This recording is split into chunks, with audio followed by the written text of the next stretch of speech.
Hello, my friend, and welcome back. Today, I would like to talk about what you can expect or how you kind of know that you are beginning your spiritual awakening journey.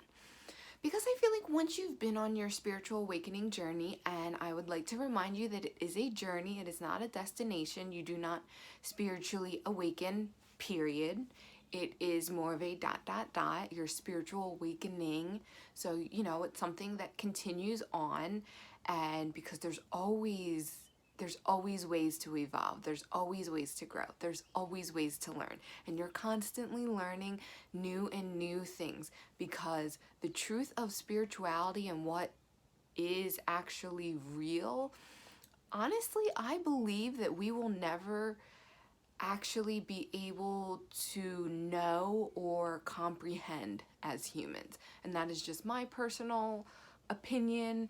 Who knows what the truth is? Maybe we will evolve so our brains can, process it all. But I think that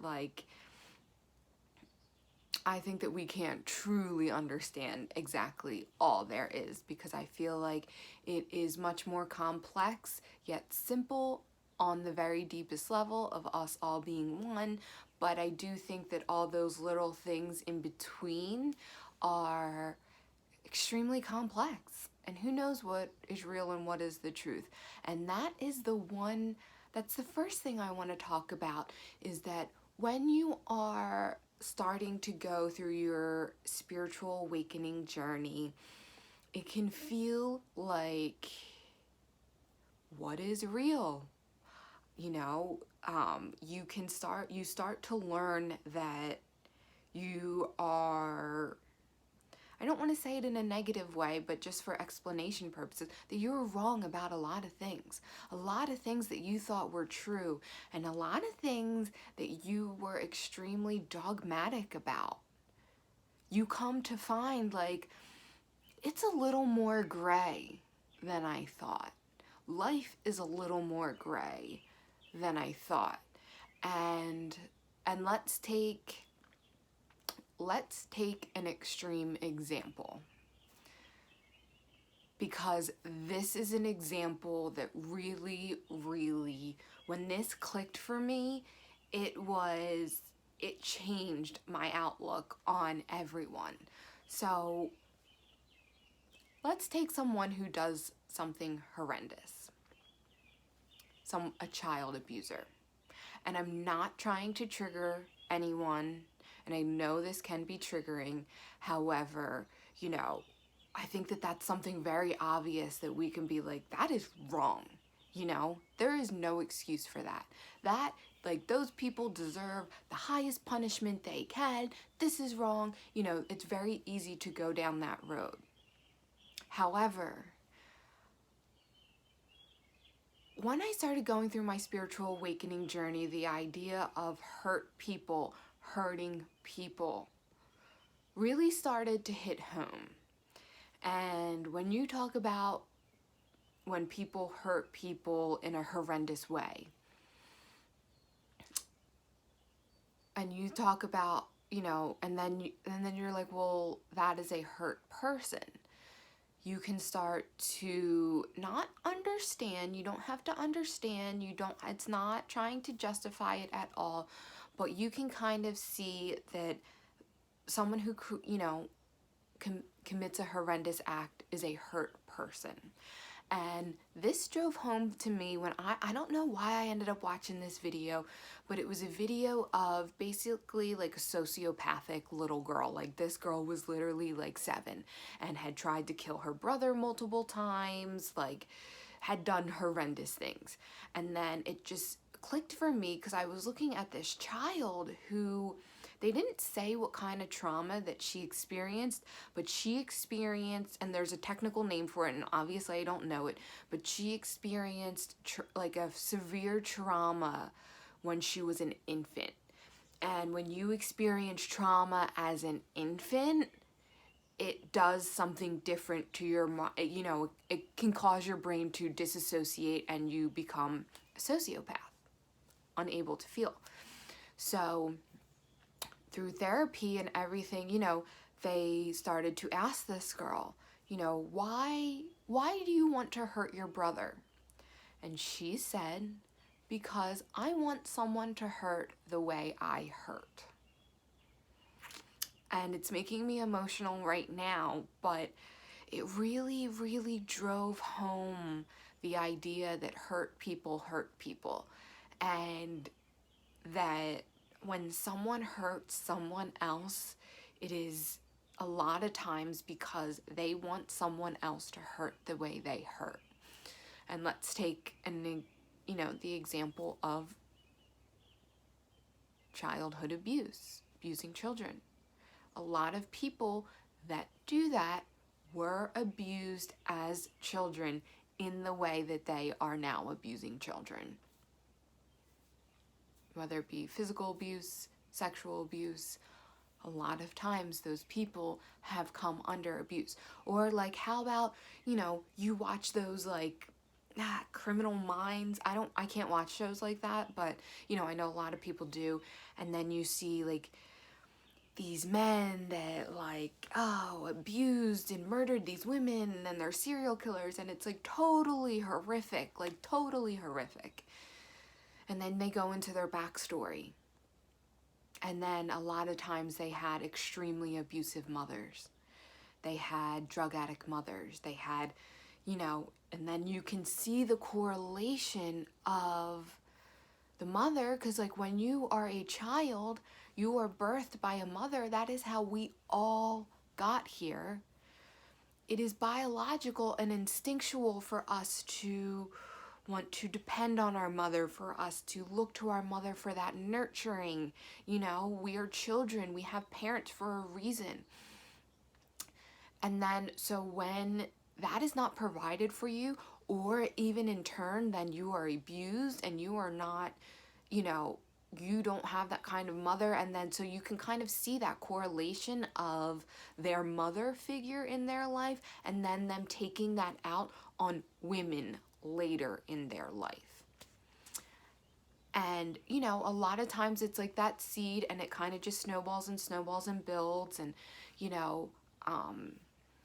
but that is one example of when you start to look at it as hurt people, and now this trickles down even to the little hurts. That was an extreme example, but I wanted to give you that example because that was something that really hit home for me as far as removing judgment, and just, I guess, the human part of me, just removing that judgment wasn't enough. So I feel that as though the divine gave me examples and put things in my path so I could truly see that it is hurt people that hurt people. It is not someone who is healed and complete and whole and, who is in the abundant mindset that commits these acts. It is these hurt people that do this. And I am not justifying it.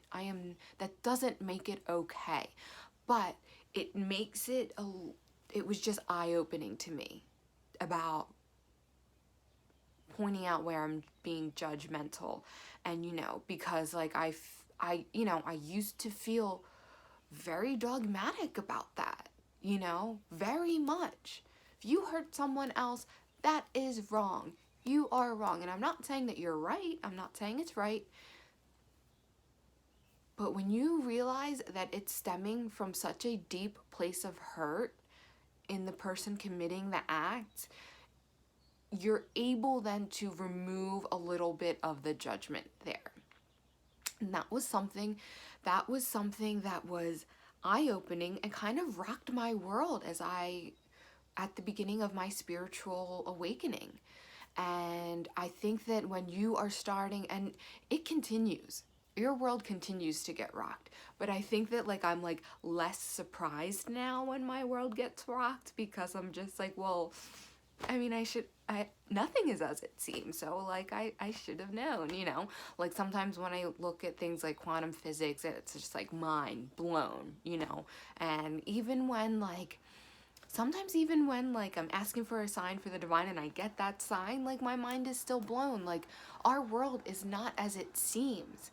And when you start to awaken to that and you start to see examples, concrete examples of that in your life, your mind gets blown. But that is one of, I guess, almost the funnest things of going through a spiritual awakening. It's just like that learning of, wow, things truly are not as they seem. Another thing that you may experience when you're starting to go through a spiritual awakening journey is you may find that you do not like to surround yourself with the people that you previously enjoyed surrounding yourself with. And this is okay because you are growing and you are evolving, and you might be evolving in a different way than, maybe your friends are. And that's okay. And that it's okay to take action on that feeling. When I began going through my spiritual awakening journey, I slowly but surely started to make my circle smaller and smaller. And my circle is very small right now. And I needed to do that. I needed to do that to feed my journey. And because, I wanted to speak positively and be in a good mindset and have a high vibration. And there was, a vision for my life started to come into my wheelhouse. And the people I was surrounding myself with didn't align with that vision. So I, piece by piece, it wasn't all it was, and it wasn't like, we're not friends anymore, I'm cutting you off. But I just started to, as I would spend time with them, I would observe how I feel. And the one big thing for me was drinking.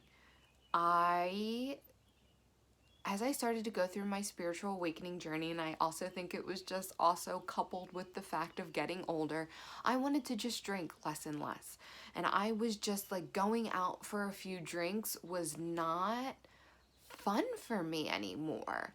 And it's not that I don't drink at all, but like drinking a lot less and not doing it as a social aspect felt really good for me.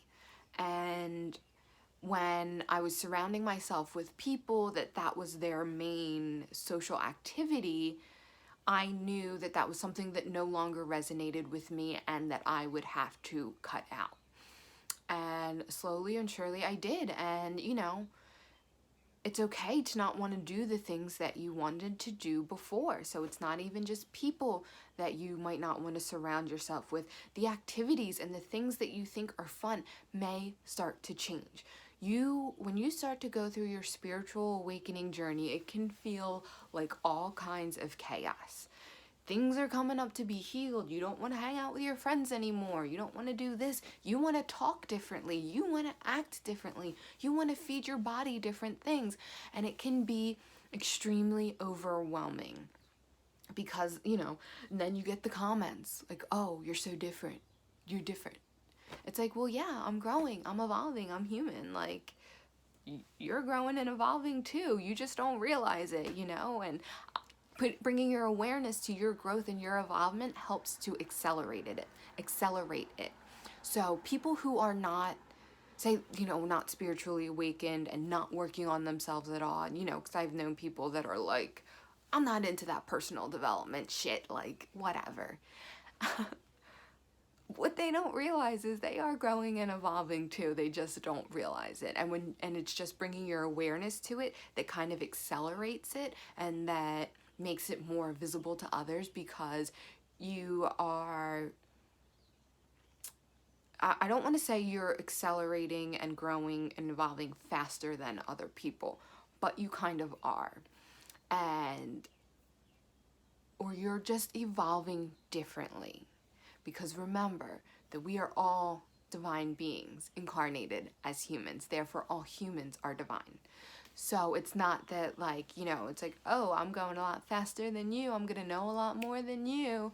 You know, that is part, letting go of that, your ego. Sometimes for me, the idea of ego came later in my spiritual awakening journey.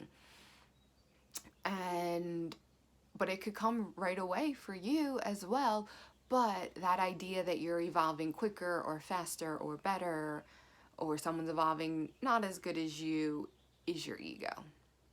Because our souls choose to have this specific experience. So if someone doesn't awaken in their lifetime, that is their soul's choice. The soul is always awakened. It is these human bodies that have to awaken. So one more thing that you may start to experience during your spiritual awakening journey and as you're the beginning. So, you know, you may start to see that things are not as they seem, that your activities and the people that you surround yourself with might be different. The other thing that might start to happen is that you end up with a completely different vision for your life. Because as you start to bring your awareness to all of the social conditioning that we are experiencing, and then your awareness to what some of those things are, like going to college, getting a good job, getting married, having kids, you have to own a house, you have to own a car, you have to be doing something, you know, all of those things. So as you start to bring your awareness to what exactly everything around you is, and how a lot of it is socially conditioned to yourself, because you may think, well, I want to get a great job, I want to have kids. But when you start to go through your spiritual awakening journey and you realize that a lot of that has been socially conditioned into you, and bringing your awareness to that, you may find that what you truly want is different than your lifetime dreams and that vision for yourself. And again, this is okay. Don't be sad or afraid. And I think that a lot of the biggest thing is disappointing those around us. Your parents, your partner, your friends, you know, like, what are they going to think of me? I don't want to let them down. But you have to understand that you are living this journey and you have to live it for yourself. No one else is you, and no one else is living that journey. Like, for example, you know, the kid thing, like pressuring you to have children, and that's just what you do. Well, no, it's not really just what you do. And I love, like, when people pressure you to do that and you're not ready, it's not something that you want at that time. It's like, you're not the one that's going to be stuck with this kid. You're not the one that's making that commitment forever to bring a life into this world. Like, you may think you only take kids until, you know, take care of kids until you're 18. But think, if you're over 18 and you are lucky and blessed enough to still have your parents in your life, look at your relationship. It is not over when you turn 18. Like, I am so grateful. My parents will do anything for me. And I'm so grateful for that. But, like, it just makes me think, like, I don't really want that right now. So when I get pressured for that, I laugh. Now I can laugh because I can be like, okay, all right. I just say okay and keep going, you know. But, like, in my head, I'm like, you take care of this kid. Are you going to provide? Are you going to be getting up in the night when it's a baby? Are you going to be getting up in the middle of the night when the kid's sick and has puked on its bed and you're changing sheets at 3 o'clock in the morning? You know what I mean? And trying to cuddle like a child that is sick? Like, come on. Like, I know parenting is very rewarding and I'm not trying to talk anyone out of it. I'm just trying to give the example of a vision that you might have had for your life that is going to change, and that is okay. And here's the thing, so you may reformulate this vision for your life. You know, I'm spiritually awakening now, my life is different, let's formulate this vision. But here's the thing, that new vision will also change. It will also develop. It will also, kind of adapt to where you are. And that is also okay. You don't feel like you are a disappointment or you're an underachiever or something because you didn't fulfill a vision that you had for your life. If that vision for your life has changed, that's okay. And get comfortable with the fact that it is going to continue to change. And that is okay. And that is the biggest thing I want to tell you about the beginning of your spiritual awakening journey, is that everything is okay. Everything is better than you could ever imagine. Everything will be better than you could ever imagine. And if I encourage you to do one thing, it is to bring your awareness to where you are placing judgment and to remove that judgment, because that judgment is where it creates suffrage, like that comparison or that disappointment. Disappointment is judgment. Disappointment means that something didn't turn out the way you thought it should or the way you thought it would. And, because you had that idea of the way things should be and it didn't turn out that way, now you're disappointed. So just remove that judgment, because if you believe that we are all one, everything is God, and God is perfect, therefore everything is perfect regardless of what happens. And don't get too caught up in like the law of attraction and visualization, spending all your time doing this, because a lot of times when you are visualizing and trying to manifest something and it turns out differently, you can also be disappointed. But you're like, but I'm so spiritual now and I was trying to manifest this, but I manifested it, but it looks a little bit different, so I must be not great. Like, don't get too caught up in that. Just stay in your lane, do what feels good, raise your vibration, be kind to everyone, because life is a game of boomerangs. Most of all, be kind to yourself. Okay? I want you to be forgiving towards yourself. I want you to be kind to yourself. I want you to love yourself. Okay? And I think that this is probably the most challenging part of the spiritual awakening for some people. For some, we're all different, obviously, all on different journeys. But I think that a lot of us have that, it's almost like a self-loathing that has